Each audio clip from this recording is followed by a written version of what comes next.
of times there's a blossoming for us. Isn't that great? I'm looking forward to you guys blossoming too. Tell me, what in your life has changed? What did you think, well, it wasn't that important? Or what did you decide to love? Maybe singing wasn't that important when you were younger, or maybe it was really important and you left it go for a little bit, and now, my gosh, I'm hungering to sing now. Hello, hello, hello, and welcome again. I say this all the time, don't I? I know. Some of you, I think, like it, and some of you go, oh, there she goes again. Can't help myself, it comes right out. This is a video that I want to tell you a little bit about myself. I don't usually tell you about my upbringing or anything, so I figured I'd share something about what's in back of me. This piano is an antique, okay, close to me. And it belonged to my father. I believe it was made in 1919, maybe 1920. And he was a band leader. And he actually did have a music store. I believe it was in Detroit.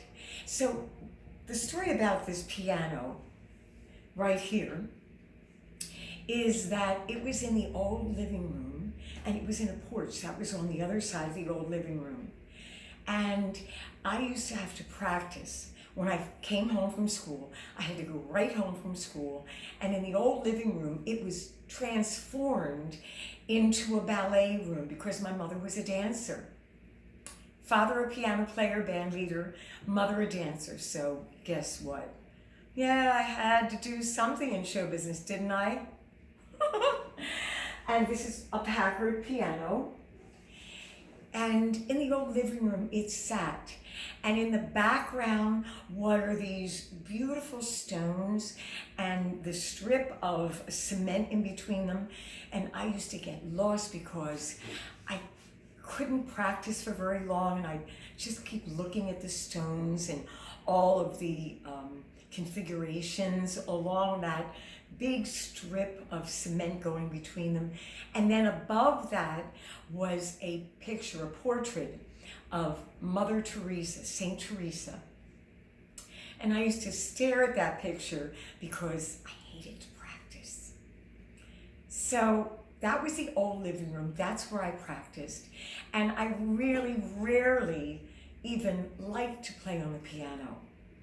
But now I have this here, and it's amazing how things change for you, how all of a sudden your whole thought pattern changes towards things. And if you read in my book about my life, you will understand why I really didn't want to put my hands on the piano or was really scared. But to fast forward to now, I love the piano. I've written all my originals on this piano, and it's so special to me. I love it. I love the tone deep down. Yeah, it's got a beautiful tone down there, and it just is precious to me. So in your life, remember that a lot of times things that didn't mean anything for you before might later on in life mean something to you. This one does to me. It's precious. It came from Philadelphia, where I was born. And one of my sisters brought it all the way here because my mother knew I had no furniture. I had nothing here.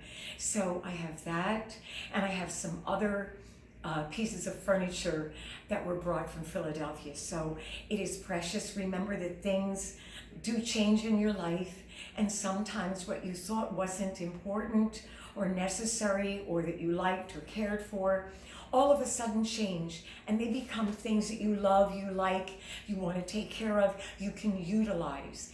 This piano has afforded me many, many opportunities to give you exercises, to give you originals that I've written, and to inspire you. It has inspired me, and I'm so grateful for having something I didn't exactly care for or appreciate when I was younger.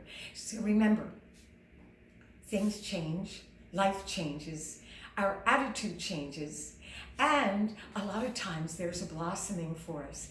Isn't that great? I'm looking forward to you guys blossoming too. Tell me, What in your life has changed? What did you think, well, it wasn't that important? Or what did you decide to love? Maybe singing wasn't that important when you were younger, or maybe it was really important and you left it go for a little bit, and now, my gosh, I'm hungering to sing now. That might be great to know about, okay? I'd love to know. All right, you have a wonderful day, and blessings, okay? Have a wonderful day, bye, because it is such a day, such a mighty fine day. Bye.